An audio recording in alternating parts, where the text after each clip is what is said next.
दिल छू लेने वाली कहानी। 5 दिन की छुट्टियां बिताकर जब ससुराल पहुंची तो पति घर के सामने स्वागत में खड़े थे। अंदर प्रवेश किया तो छोटे से गैराज में चमचमाती गाड़ी खड़ी थी, स्विफ्ट डिजायर।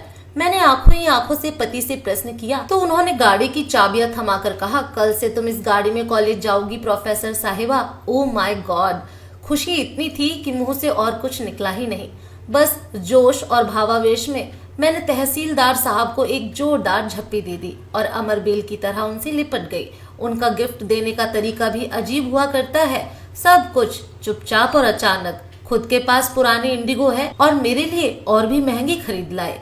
6 साल की शादीशुदा जिंदगी में इस आदमी ने न जाने कितने गिफ्ट दिए, गिनती करती हूँ तो थक जाती हूँ। ईमानदार हैं, रिश्वत नहीं लेते, मगर खर्चीले इतने कि उधार के पैसे लाकर गिफ्ट खरीद लाते हैं। लंबी सी झप्पी के बाद मैं अलग हुई तो गाड़ी का निरीक्षण करने लगी। मेरा पसंदीदा कलर था, बहुत सुंदर थी। फिर नजर उस जगह गई जहां मेरी स्कूटी खड़ी रहती थी। हठात वो जगह तो खाली थी, स्कूटी कहाँ है? मैंने चिल्लाकर पूछा। बेच दी मैंने। क्या करना अब उस जुगाड़ का? पार्किंग में इतनी जगह भी नहीं है। मुझसे बिना पूछे बेच दी तुमने? एक स्कूटी ही तो थी, पुरानी सी, गुस्सा क्यों होती हो? उसने भावहीन स्वर में कहा। तो मैं चिल्ला पड़ी।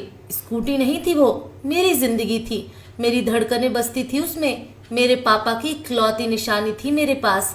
मैं तुम्हारे तोहफे का सम्मान करती हूँ, मगर उस स्कूटी के बिना नहीं। मुझे नहीं चाहिए तुम्हारी गाड़ी। तुमने मेरी सबसे प्यारी चीज बेच दी, वो भी मुझसे बिना पूछे। मैं रो पड़ी।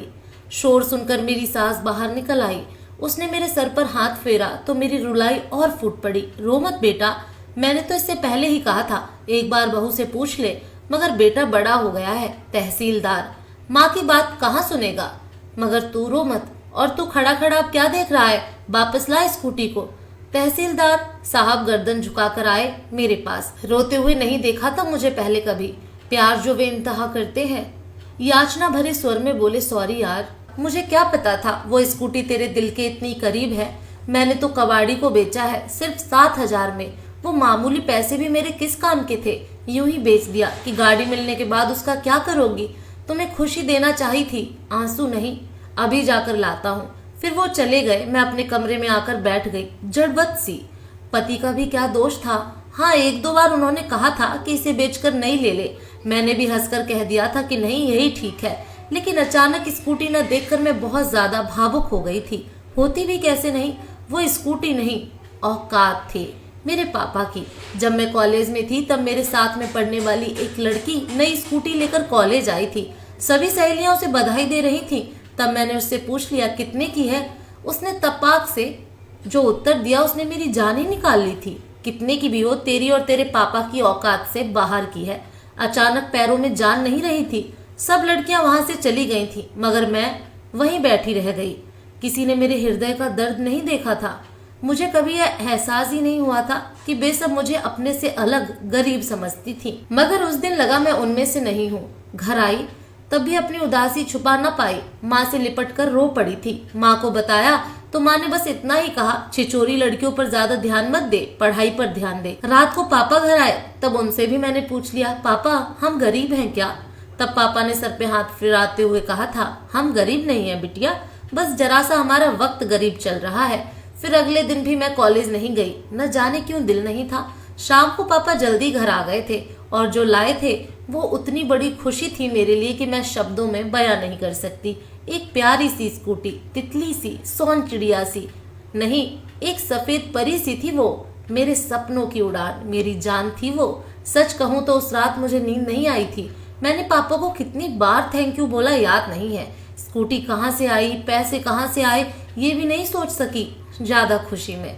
फिर 2 दिन मेरा प्रशिक्षण चला। साइकिल चलानी तो आती थी, स्कूटी भी चलानी सीख गई। 5 दिन बाद कॉलेज पहुंची अपने पापा की औकात के साथ, एक राजकुमारी की तरह, जैसे अभी स्वर्ण जड़ित रथ से उतरी हूँ। सच पूछो तो मेरी जिंदगी में वो दिन खुशी का सबसे बड़ा दिन था। मेरे पापा मुझे कितना चाहते हैं सबको पता चल गया।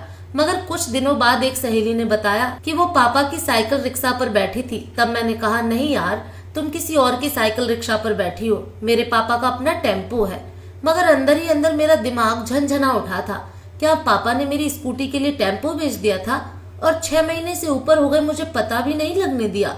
शाम को पापा घर आए तो मैंने उन्हें गौर से देखा। आज इतने दिनों बाद फुर्सत से देखा तो जान पाई कि दुबले पतले हो गए हैं, वरना ध्यान से देखने का वक्त ही नहीं मिलता था। रात को आते थे और सुबह अंधेरे ही चले जाते थे। टेम्पो भी दूर किसी दोस्त के घर खड़ा करके आते थे। कैसे पता चलता बेच दिया है। मैं दौड़कर उनसे लिपट गई। पापा आपने ऐसा क्यों किया? बस इतना ही मुख से निकला। रोना जो आ गया था।